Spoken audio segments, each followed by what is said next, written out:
Olá, amados, a graça e a paz do nosso Senhor Jesus Cristo esteja sobre a tua vida, amém? E hoje nós vamos de Salmo 119, versículo 71, que nos diz o seguinte: Foi-me bom ter sido afligido, para que aprendesse os teus estatutos. Amém? Vamos orar. Amigo Espírito Santo, Tu és o único que pode nos dar uma palavra abençoada.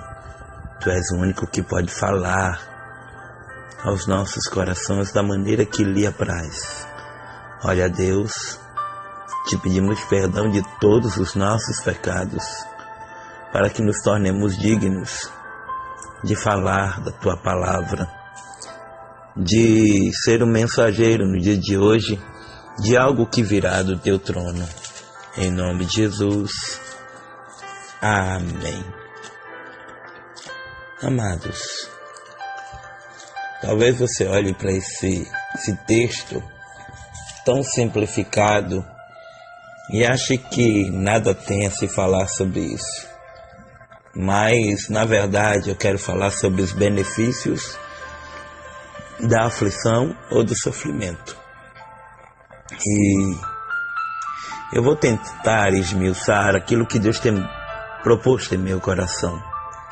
Haja vista que eu estava ontem aplicando o ensinamento de doutrina em nosso ministério, e Deus, Ele ministrou esta palavra e eu quero compartilhar com os irmãos também. Amém? Eu tenho certeza que Deus, Ele vai falar contigo. Eu tenho certeza que Deus, Ele vai se revelar através dessa mensagem. E os benefícios da aflição, do sofrimento, e o primeiro benefício é que o teu sofrimento vai produzir virtudes em você, na caminhada. Sim, as nossas aflições, elas sempre vão produzir paciência. Às vezes a gente, é tão impaciente, tão inquieto, e a gente quer tudo para o nosso tempo, para o nosso jeito, da nossa maneira, mas Deus sempre nos ensina. Romanos capítulo 5, verso 3 e 4, fala de algo bem interessante, quando a Bíblia vai dizer que a nossa tribulação, ela produz paciência. Sim, Romanos capítulo 5, versículo 3 e 4, olha só o que diz a palavra do Senhor. Vamos ler aqui, abrir aqui junto, para acompanhar junto com você, tá bom? Romanos capítulo 5, que barulho bom, né? De Bíblia se abrindo. Então, Romanos capítulo 5, versículo 3 e 4, olha só o que diz. E não somente isto, mas também nos gloriamos nas tribulações, sabendo que a tribulação produz a paciência. A paciência é a experiência, e a experiência é a esperança. Amém? Jó capítulo 31, versículo 34 diz: Trema eu perante uma grande multidão, e o desprezo da família me apavora, mas que eu me cale e não saia da porta.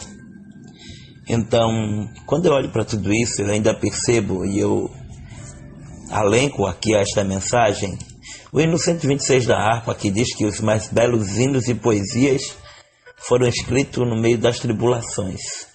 Talvez você que aí está do outro lado, está travando uma batalha terrível, espiritual, e não está entendendo por quê, mas isso vai produzir paciência, vai produzir experiência, vai produzir muitas virtudes. Amém? O segundo tópico, o segundo benefício é que as tribulações vai nos levar a orar mais, ou a aflição. Sim, vai nos levar a orar mais. Tiago capítulo 5, versículo 13 diz: Se está alguém entre vós aflito, ore. Então, amado, quando estamos preocupados, o que é que a gente faz? A gente ora. Mas o nosso maior defeito é que antes de vir a preocupação, a gente não ora. a gente se acomoda. Quando, no entanto, a gente tem que orar para não se preocupar e não se preocupar para orar. Coisa interessante, né? Então, é isso que Deus tem falado e é da maneira que Deus tem falado. O terceiro benefício é que as aflições ou a tribulação vai produzir em nós humildade. Sim. 2 Coríntios capítulo 12, versículo 7, o apóstolo Paulo disse: para que não me exaltasse, foi-me posto um espinho na carne. Então tem muita gente se achando, sabe, muita coisa, mas na verdade não é nada. E quanto mais humilde para Deus, é melhor e mais fácil dele tratar conosco. Tem muita gente, sabe, tem muita gente que não tem sido humilde na obra do Senhor. Tem gente que se diz que é crente, mas não tem humildade. As aflições é Deus colocando limite na soberba de alguém. É Deus dizendo: olha, eu não quero você soberbo. Eu quero você humilde, simples.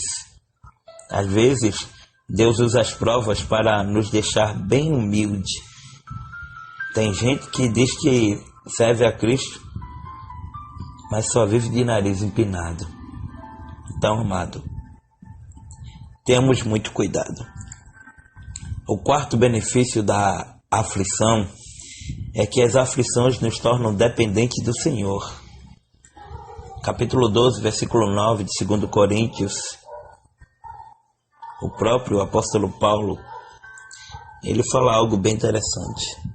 O que, pastor? O que é que o apóstolo Paulo fala? Olha aqui, 2 Coríntios,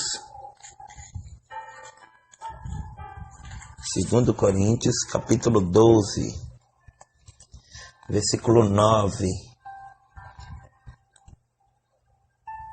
Olha só o que o apóstolo Paulo vai falar.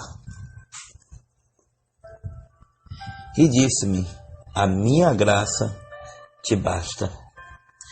O apóstolo Paulo estava dizendo que para ele não precisava de muita coisa, somente da graça de Deus. Tem muita gente que acha que é tudo, acha que faz, que pode.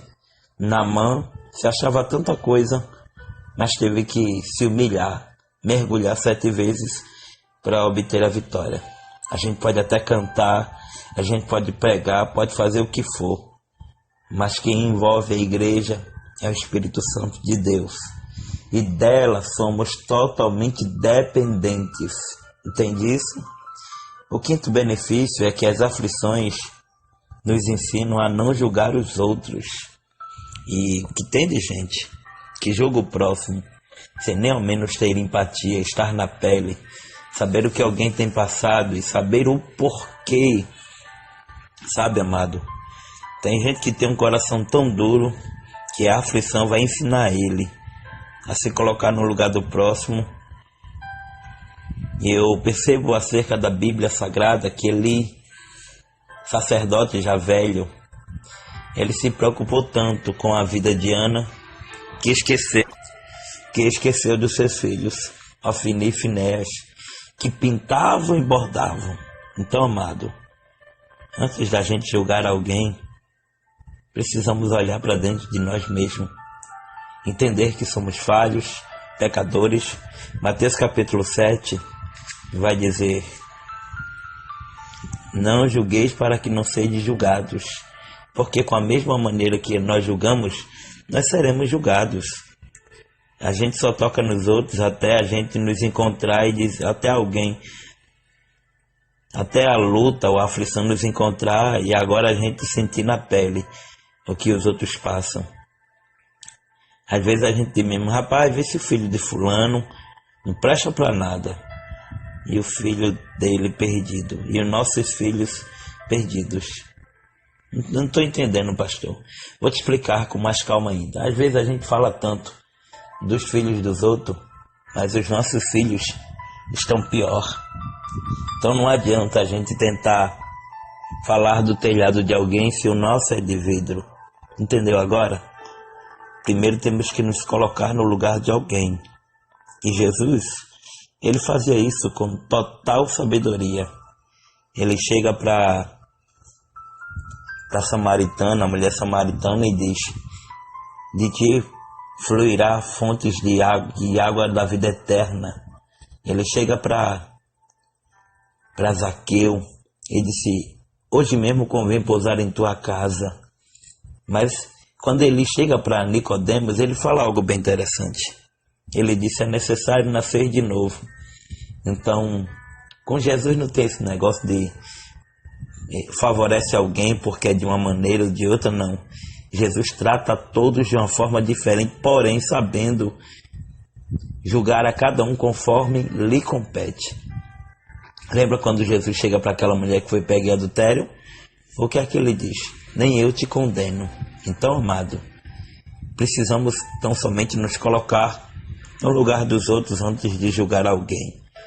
Nascer de novo é o que nós temos que fazer todos os dias. O sexto tópico ou o sexto benefício é que as nossas aflições nos ensinam a examinar a palavra de Deus. No Salmo 119, onde fizemos a leitura, verso 71, olha só o que diz. Glória. Foi-me bom ter sido afligido para que aprendesse os teus estatutos, ou seja, a tua palavra. O que vai nos salvar é a palavra, o que vai nos libertar. Só sabe o valor de um copo d'água aquele que passa sede, aquele que sofre por algo que está precisando. Entendeu agora? Só sabe o valor de uma palavra aquele que muitas vezes está na prova. Então, melhoremos o nosso conceito. E por fim, o sétimo benefício é que a nossa tribulação vai promover em nós o crescimento espiritual. Sabe, essa luta aí que você está passando vai promover um crescimento espiritual na tua vida. Talvez você nem entenda, mas Jesus hoje diz para mim e para você, para terminar essa mensagem, lá em Lucas capítulo 9, versículo 23, Jesus disse que alguém quiser vir após mim, negue-se a si mesmo, tome a sua cruz e siga-me. Então, evangelho não existe facilidades, mas existe um Deus que nos ajuda a caminhar na presença dele. E essa aflição é Deus me ensinando e te ensinando a depender único e exclusivamente dele. Você viu que eu falei de vários benefícios da aflição. A luta não é Deus te matando, não é Deus te punindo, não é Deus te julgando. Muito pelo contrário, é Deus te ensinando. Esta prova é pedagógica. É Deus dizendo para você, eu prefiro te ferir para não te perder. Porque às vezes a gente está todo saradinho, mas a gente quer ir para o mundo. E é necessário, ele muitas vezes sabe nos apertar, nos colocar em situações estreitas, mas ainda assim dependendo dele, sendo humilde, sendo acima de tudo, sabe, simples e se colocando no lugar dos outros. Pega esse recado. Que Deus te abençoe. A paz do Senhor. E um abraço do amigo Espírito Santo. Para mim e para você. Novamente vim aqui pedir tua ajuda. Para que a gente possa, sabe, estar com o celular melhor. Porque o nosso está só a graça. E também, meu amado, quero retificar aqui. E novamente te avisar que dia 4 estaremos iniciando a campanha Perdão, a Cura para a Alma. E durante esses dias nós vamos estar passando os temas. Amém? Para que você possa participar da campanha e ser edificado através da palavra do Senhor. Que Deus te abençoe, que Ele te guarde, que Ele faça resplandecer sobre ti o rosto e te dê a paz. Ô glória!